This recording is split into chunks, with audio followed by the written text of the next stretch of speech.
बच्चों, तीसरी कक्षा के बच्चों को स्वागत है मेरे हिंदी क्लास में। बच्चों, हमको खाने के लिए हमारे भोजन में कौन सा चीज़ें रहना चाहिए?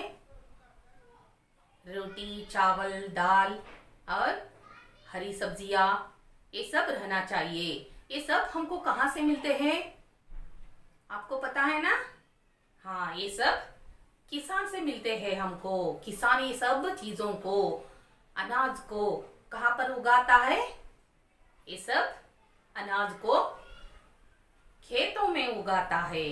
खेत से हमको अलग अलग भोजन के, खाने के अनाज मिलते हैं। कई बार एक बार क्या होता है, सूखा पड़ने से अकाल पड़ता है, तब क्या होता है, खाने का यानी कि भोजन का अनाज जो रहते हैं, अनाज और आवश्यक सामग्रियों का, आवश्यक सामान का कमी पड़ना, वही अकाल है।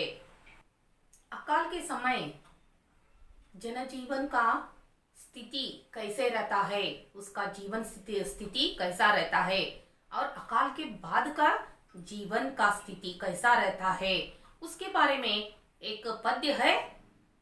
पद्य पाठ 7 अकाल और उसके बाद। इस पद्य को हम पढ़कर समझेंगे। इस पद्य को लिखने वाले कवि है बाबा नागार्जुन। कवि परिचय। बाबा नागार्जुन का जन्म 30 जून 1911 ईस्वी में दरभंगा जिले में हुआ था। मूल नाम वैद्यनाथ मिश्र। नागार्जुन ने मैथिली भाषा में यात्री उपनाम से लेखन किया। हिंदी साहित्य में उन्होंने नागार्जुन उपनाम से रचनाएं की है। प्रमुख कृतियाँ युगधारा, खिचड़ी, विप्लव देखा हमने, प्यासी पतराई आंखें आदि। बाबा नागार्जुन का निधन 5 नवंबर 1998 में हुई। इस पाठ में आने वाले शब्दार्थ। कानी, जिसकी एक आंख ना हो। गस्त, इधर उधर टहलना। पांके, पंख। बीत, दीवार। शिकस्त, हार। ये सब इस पाठ में आने वाले शब्दार्थ है।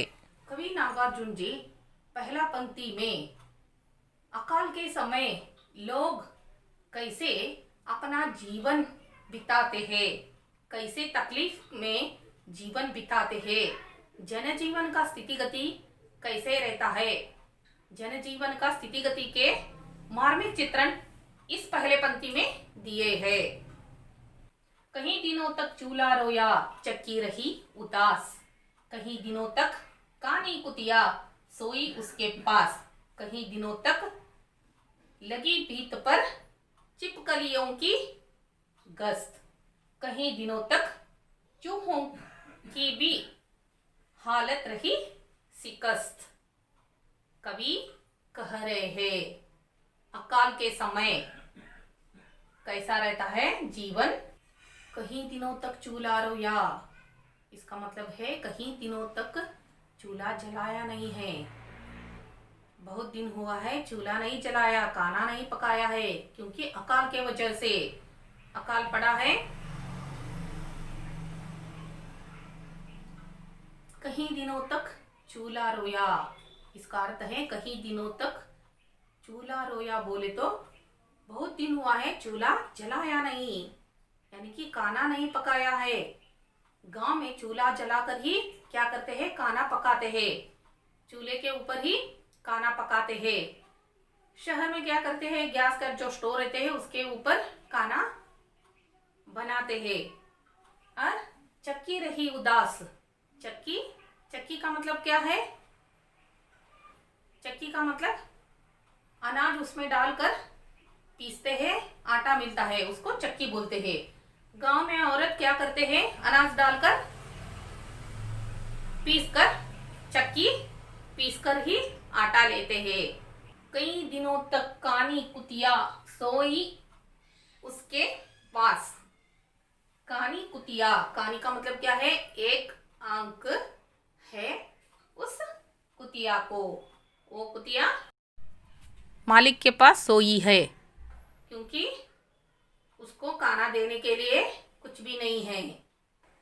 कई दिनों तक लगी बीत, बीत बोले तो दीवार, दीवार पर छिपकलियों का गश्त लगी है, चक्कर इधर उधर वो घूम रहे हैं, खाने नहीं मिल रहे उसको, छिपकलियों को भी खाना नहीं मिल रहा है, इसलिए वो दीवार पर इधर उधर क्या कर रहे हैं, चक्कर लगा रहे हैं।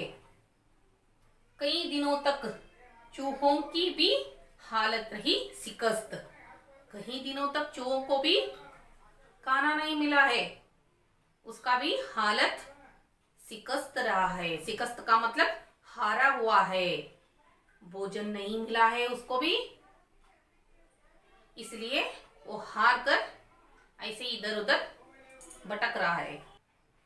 कवि नागार्जुन जी इस पहले पंक्ति में अकाल के समय मनुष्य के साथ साथ अन्य जो जीवी रहते हैं घर में और घर के बाहर, वो भी कैसे दुखित होते हैं, उसका भी स्थिति कैसे रहता है, उस स्थिति का वर्णन इस पंक्ति में दिए हैं। देखो बच्चों, दूसरे पंक्ति में कवि नागार्जुन जी अकाल के बाद का स्थिति गति के बारे में वर्णन किए हैं।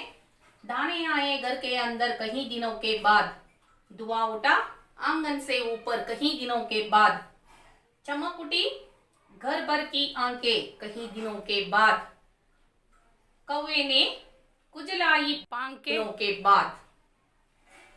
दाने आए घर के अंदर कहीं दिनों के बाद, बहुत दिनों के बाद क्या है, घर के अंदर दाने आए, खाने के लिए अनाज जो चीजें रहते हैं वो आए।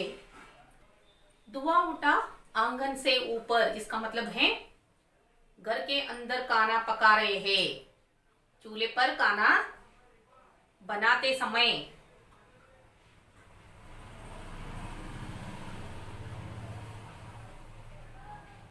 धुआं उठा आंगन से ऊपर, इसका मतलब ये है घर के अंदर चूल्हे पर खाना बना रहे हैं।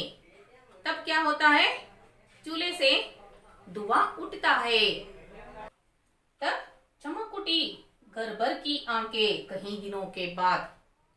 तब घर में रहने वाले जो लोग रहते हैं उसका आंखें चमक उठी, यानी कि उसके मन में खुशी आई, खाने को कुछ मिलेगा, खाने के लिए पका रहे हैं, भोजन के लिए, भोजन देने के लिए पका रहे हैं, भोजन के लिए, भोजन करने के लिए कुछ हमको मिलेगा समझकर घर में रहने वाले जो लोग रहते हैं वो सब लोग खुशी से उसके आंखों में क्या आई है, चमक आई है, खुशी आई है, वैसे वर्णन कर रहे हैं कवि।